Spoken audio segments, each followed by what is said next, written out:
नमस्कार बंधुरा ऋश्री किचेने तुम्हारे सबाइके स्वागत।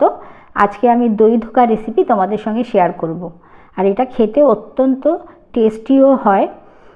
देखो आमी एखाने 6खाना धोका निये निয়েছি, এটা আমি বাড়িতেই বানিয়েছি আর এগুলো দিয়েই আজকে আমি রেসিপিটা করব। তো এই কারণে আমি এখানে 150 গ্রাম টক দই নিয়ে নিয়েছি আর এই টক দইয়ের মধ্যে আমি অল্প একটু লবণ আর একটু চিনি দিয়ে ভালো করে ফেটিয়ে নিচ্ছি। এটাকে কিন্তু খুব ভালো করে একটু ফেটিয়ে নিয়ে রেখে দিতে হবে। এই দই ধোকা বানানোর জন্য একটা পেস্ট আমি বানিয়ে নেব। এর মধ্যে আমি পেঁয়াজ, আদা, কাঁচা লঙ্কা, চিনিবাদাম আর কিশমিশ এই সবগুলোকে দিয়ে আমি একটা পেস্ট বানিয়ে নেব। তো এই সব কটাকে দিয়ে আমি এখন একটা পেস্ট তৈরি করে নিচ্ছি। অল্প একটু জল দিয়ে দিচ্ছি। এবার দেখো পেস্টটা কিন্তু আমার তৈরি হয়ে গেছে। এবার আমি রান্নাটা করব। আমি ফ্রাই প্যানে 4 চামচ সর্ষের তেল দিয়ে দিয়েছিলাম, সেটা গরমও হয়ে গেছে। এর সঙ্গে আমি শুকনো লঙ্কা, তেজপাতা আর কিছু গরম মশলা দিয়ে দিয়েছি। গরম মশলা হালকা করে নেড়ে নিয়ে এবারে আমি পেস্টটা বানিয়ে রাখা পেস্টটা ঢেলে দিয়েছি। এটাকে একটু ভালো করে তেলের সঙ্গে ভালো করে কষিয়ে নিতে হবে। দেখতে পাচ্ছ ভালো করে কষিয়েছি। এবার আমি লবণ, হলুদ, ধনে জিরে পাউডার এগুলো দিয়ে দিলাম। এগুলো দিয়েও আবার ভালো করে কষিয়ে নিচ্ছি। দেখো খুব সুন্দরভাবে কিন্তু কষে গেছে। এর মধ্যে আমি গার্লিক আর চিলি সস প্রায় 2 টেবিল চামচ দিয়ে দিচ্ছি।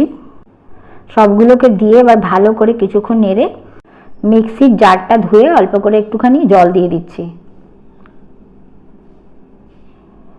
এবার এগুলোকে ভালো করে আর কিছুক্ষণ নেড়ে নেব।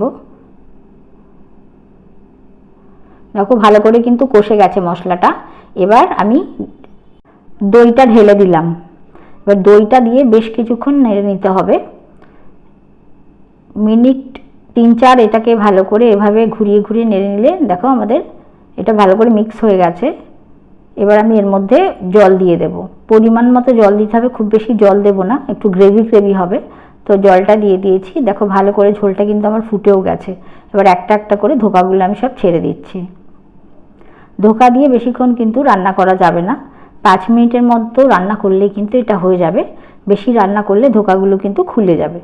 সেই কারণে 5 মিনিটের মতো রান্না করে নিলে আমাদের রান্নাটা কমপ্লিট হয়ে যাবে। দেখো আমার হয়ে গেছে রান্না।